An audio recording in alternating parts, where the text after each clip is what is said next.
EP. ജയരാജന്റെ ഭാര്യ P K. ഇന്ദിരയുടെ പരാതിയിൽ കോൺഗ്രസ് നേതാവിനെതിരെ കേസ്. തിരുവനന്തപുരം ഡി.സി.സി അംഗം ജോസഫ് ഡിക്രൂസിനെതിരെയാണ് വളപട്ടണം പോലീസ് കേസെടുത്തത്. രാജീവ് ചന്ദ്രശേഖറിനൊപ്പം താൻ ഇരിക്കുന്നതായി വ്യാജ ചിത്രം പ്രചരിപ്പിച്ചുവെന്നാണ് പി.കെ. ഇന്ദിരയുടെ പരാതി. കണ്ണൂരിൽ നിന്ന് സജോ ദേവസ്യ കൂടുതൽ വിവരങ്ങളുമായി ചേരുന്നു. സജോ, ഈ പരാതിയിലേക്ക് വരുന്നതിന് മുൻപ് ഇ.പി. ജയരാജൻ എന്നുന്നയിച്ച രാഷ്ട്രീയ ആരോപണങ്ങൾ എന്താണ്?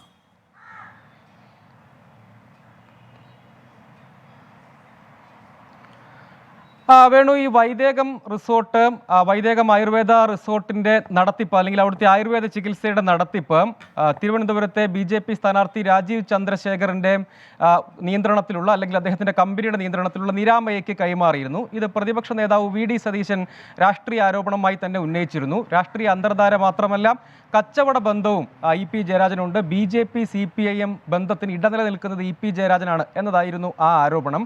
അതിന് മറുപടി പറഞ്ഞുകൊണ്ടാണ് ഇ.പി. ജയരാജൻ പ്രധാനമായും പ്രതിപക്ഷ നേതാവിനെതിരെയും കടുത്ത വിമർശനങ്ങൾ ഉന്നയിച്ചത്.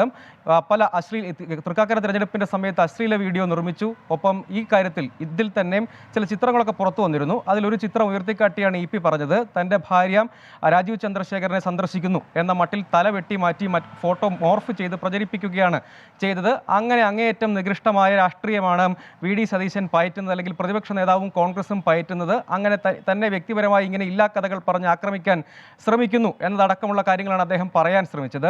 അതിൽ പല ചിത്രങ്ങളും, ഈ സ്റ്റാഫുമായി നിൽക്കുന്ന ഫോട്ടോ അടക്കം പല ചിത്രങ്ങളും പുറത്തു വന്നിരുന്നു. സമൂഹ മാധ്യമങ്ങൾ വഴി പല ചിത്രങ്ങളും പ്രചരിച്ചിരുന്നു. അതിൽ ഒരു ചിത്രം ചൂണ്ടിക്കാണിച്ചാണ് ഇ.പി. ജയരാജന്റെ ഭാര്യ പി.കെ. ഇന്ദിര കണ്ണൂർ വളപട്ടണം പോലീസിൽ പരാതി നൽകിയത്. ആ പരാതിയിൽ പറയുന്നത് താൻ തിരുവനന്തപുരത്തെ NDA സ്ഥാനാർത്ഥി രാജീവ് ചന്ദ്രശേഖരനെ സന്ദർശിക്കുന്നു, അവിടെ ഒപ്പം ഇരിക്കുന്നതായ ഒരു ചിത്രം, മറ്റാരോ ഇരിക്കുന്ന ഒരു ചിത്രമാണ്, അത് വ്യാജമായി തൻ്റെ ഫോട്ടോ ചേർത്ത് പ്രചരിപ്പിച്ചു എന്നതാണ് അവരുടെ പരാതി. ആ പരാതിയിന്മേൽ തിരുവനന്തപുരം DCC അംഗം ജോസഫ് ഡിക്രൂസ് എന്നയാൾക്കെതിരെ കണ്ണൂർ വളപട്ടണം പോലീസ് കേസെടുത്തിട്ടുണ്ട്. 4 വകുപ്പുകൾ ചുമത്തിയിട്ടുണ്ട്. വ്യാജരേഖ ചമയ്ക്കൽ, കലാപശ്രമം, ഒപ്പം സമൂഹ മാധ്യമങ്ങൾ വഴി വ്യാജ ചിത്രങ്ങളും പ്രചരിപ്പിക്കൽ, അതുവഴി ദുഷ്കീർത്തി പ്രചരിപ്പിക്കൽ എന്നൊക്കെയാണ് ആ വകുപ്പുകൾ അതിലുള്ളത്. അതേസമയം ഇതുമായി ബന്ധപ്പെട്ട് ഇ.പി. ജയരാജൻ വിശദീകരിക്കാൻ ശ്രമിക്കുന്നത് താനൊരു ബിസിനസ്സുകാരനല്ല, ഇ.പി. ജയരാജന്റെ കുടുംബത്തിനാണ് വൈദേകം റിസോർട്ടിൽ മുഖ്യ ഓഹരി പങ്കാളിത്തം ഉള്ളത്. ആ ഓഹരികൾ, അതായത് ഇ.പി. ജയരാജന്റെ ഭാര്യ പി.കെ. ഇന്ദിരയ്ക്കാണ് മുഖ്യ ഓഹരി ഉള്ളത്. ആ ഓഹരികൾ വിറ്റഴിക്കും. താനൊരു ബിസിനസ്സുകാരനല്ല, അതിന് ചെലവഴിച്ച പണം കിട്ടിയാൽ അത് വിറ്റഴിക്കും.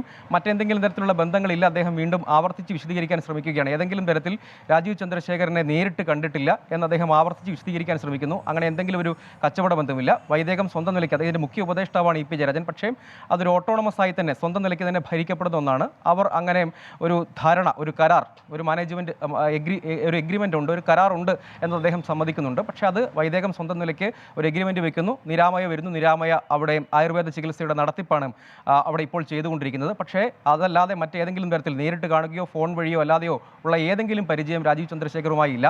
ഇത്തരം ആരോപണങ്ങളൊക്കെ യഥാർത്ഥത്തിൽ രൂപപ്പെടുന്നത് 5 NDA സ്ഥാനാർത്ഥികളെ അദ്ദേഹം പുകഴ്ത്തി പറഞ്ഞു, അവർ മികച്ച സ്ഥാനാർത്ഥികളാണ് എന്ന മട്ടിൽ അഭിപ്രായം പറഞ്ഞു എന്നിടത്തു നിന്നാണ് ഈ വിവാദങ്ങളുടെ എല്ലാം തുടക്കം. അത് കോൺഗ്രസ് ഏറ്റുപിടിക്കുകയും പ്രതിപക്ഷം ഒന്നടക്കം, പ്രത്യേകിച്ച് പ്രതിപക്ഷ നേതാവ് അടക്കം അങ്ങനെ പുകഴ്ത്തി പറയുന്നത് ബിസിനസ് ബന്ധം ഉള്ളതുകൊണ്ടാണ്, കെ സുധാകരൻ അടക്കം അങ്ങനെ ബിസിനസ് ബന്ധമുള്ളവരെ പുകഴ്ത്തിയല്ലേ പറയുകയുള്ളൂ എന്ന് പറയുന്നു. ഒപ്പം അതിന് പിന്നാലെ ആണ് ഈ ചിത്രങ്ങളും മറ്റുമൊക്കെ പുറത്തു വന്നത്. അങ്ങനെ വ്യാജമായി നിർമ്മിച്ച ചിത്രം തൃക്കാക്കര തെരഞ്ഞെടുപ്പിൽ സ്ഥാനാർത്ഥിയുടെ അശ്ലീല വീഡിയോ നിർമ്മിക്കുന്നതിന് കോൺഗ്രസ് പ്രവർത്തകർ ശ്രമിച്ചു. അതിന്റെ പിന്നിലും VD സതീശനാണ്. വ്യാജ ചിത്രം, അശ്ലീല വീഡിയോ, ആ കാര്യങ്ങളിലൊക്കെ സതീശന്റെ പങ്കാളിത്തം, ഇങ്ങനെയൊക്കെ ഇ.പി. ജയരാജൻ പറയുന്നുവെങ്കിലും ഇന്ന് ഈ കാര്യങ്ങൾ വിശദീകരിക്കുന്നതിൽ ഒരു കാര്യം വ്യക്തമല്ലേ?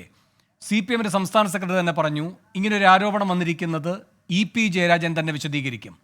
യഥാർത്ഥത്തിൽ VD സതീശനെ ലാക്കാക്കിയാണെങ്കിലും പാർട്ടി സംസ്ഥാന സെക്രട്ടറി പറഞ്ഞ പ്രകാരമുള്ള ഒരു വിശദീകരണമല്ലേ ഇന്നത്തെ ഈ വാർത്താ സമ്മേളനത്തിലൂടെ യഥാർത്ഥത്തിൽ ഇ.പി. ഉദ്ദേശിച്ചിരിക്കുന്നത്? അതുകൊണ്ടല്ലേ നടാടെ ഭാര്യയുടെ ഓഹരി വിറ്റഴിക്കാൻ ശ്രമിക്കുന്നു, അതിൻ്റെ ഭാഗമായി ആ വിറ്റഴിക്കൽ കഴിഞ്ഞാൽ ഈ ഉദ്യമത്തിൽ നിന്ന് അവരും പിന്മാറും എന്ന വിശദീകരണം ഇ.പി. നൽകാൻ നിർബന്ധിതമായിരിക്കുന്നത്?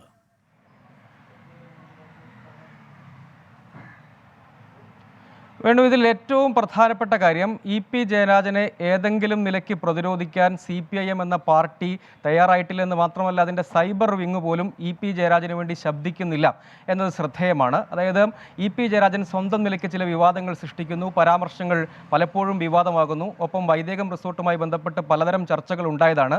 അതടക്കം ഒരു തിരഞ്ഞെടുപ്പ് കാലത്ത് സജീവ ചർച്ചയിലേക്ക് കൊണ്ടുവരുന്നു. ഒപ്പം അദ്ദേഹത്തിൻ്റെ നാക്കുപിഴയടക്കം വിശദീകരിച്ച് പാടുപെടേണ്ടതില്ല എന്ന നിലയിലേക്ക് CPIM സംസ്ഥാന നേതൃത്വം എത്തി. EP തന്നെ സ്വന്തം നിലയ്ക്ക് അത് വിശദീകരിക്കട്ടെ എന്ന നിലയിലാണ്. EP ജയരാജനെ തന്നെ LDF പദവിയിൽ തന്നെ നിയോഗിച്ചത് ഒരു അക്കമഡേഷൻ്റെ തന്നെ ഭാഗമാണ്. അദ്ദേഹം പലപ്പോഴും അക്കാര്യത്തിൽ ഈ അക്കമഡേഷൻ ഉൾപ്പെടെയുള്ള കാര്യങ്ങളിൽ അദ്ദേഹത്തിൻ്റെ അമർഷം പരസ്യമായി പ്രകടിപ്പിച്ചത് പലതവണ കണ്ടതാണ്. ഈ വിവാദത്തിൽ ഏതെങ്കിലും നിലയ്ക്ക് പ്രതിരോധത്തിന് CPIM നേതൃത്വം ശ്രമിച്ചില്ലെന്ന് മാത്രമല്ല EP സ്വയം വിശദീകരിക്കട്ടെ എന്ന് പറയുന്നു. അങ്ങനെ ഒടുവിൽ അദ്ദേഹം തന്നെ നേരിട്ട് ഈ കാര്യങ്ങൾ വിശദീകരിക്കുന്നു. ഒപ്പം വൈദേകം റിസോർട്ടിൻ്റെ കാര്യത്തിൽ എന്തെങ്കിലും തരത്തിലുള്ള പ്രതിരോധം ഒരുക്കാൻ പാർട്ടി തയ്യാറായില്ല. അത്തരം ഒരു ഘട്ടത്തിൽ അദ്ദേഹം പക്ഷേ ഇത് മുൻപും പറഞ്ഞിട്ടുള്ളതാണ്. EP ജയരാജൻ ഇതേ വിവാദം നേരത്തെ ഇൻകം ടാക്സ് റെയ്ഡ് അടക്കം നടന്ന ഘട്ടത്തിൽ പാർട്ടി സംസ്ഥാന കമ്മിറ്റിയിൽ ആരോപണമുണ്ടായി, അനധികൃത സ്വത്ത് സമ്പാദനം എന്ന ആരോപണമുണ്ടായി എന്ന തലത്തിൽ വാർത്ത പ്രചരിപ്പിച്ച വേളയിലും അദ്ദേഹം പറഞ്ഞത് തൻ്റെ കുടുംബത്തിനുള്ള ഓഹരികൾ വിറ്റഴിക്കും, അതിലേക്ക് നിക്ഷേപിച്ചത് യഥാർത്ഥത്തിൽ അവരുടെ റിട്ടയർമെൻറ്റ് തുകയാണ്. അതായത് റിട്ടയർ ചെയ്തപ്പോൾ ലഭ്യമായ ഒരു തുകയാണ് അതിൽ നിക്ഷേപിച്ചത്.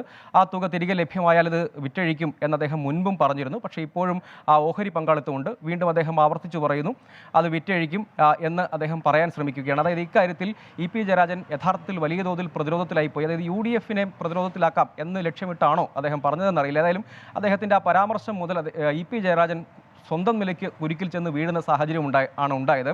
അതിൽ നിന്ന് പുറത്തു കടക്കാൻ അദ്ദേഹം തന്നെ പണിപ്പെടേണ്ട രാഷ്ട്രീയ സാഹചര്യമാണ് ഇപ്പോൾ രൂപപ്പെട്ടിരിക്കുന്നത്. അതിൻ്റെ കൂടി ഭാഗമായാണ് EP-യുടെ വിശദീകരണത്തെ നമ്മൾ കാണേണ്ടത്. സജോ ദേവസ്യാണ് കണ്ണൂരിൽ നിന്ന് വിവരങ്ങൾ നൽകിയത്.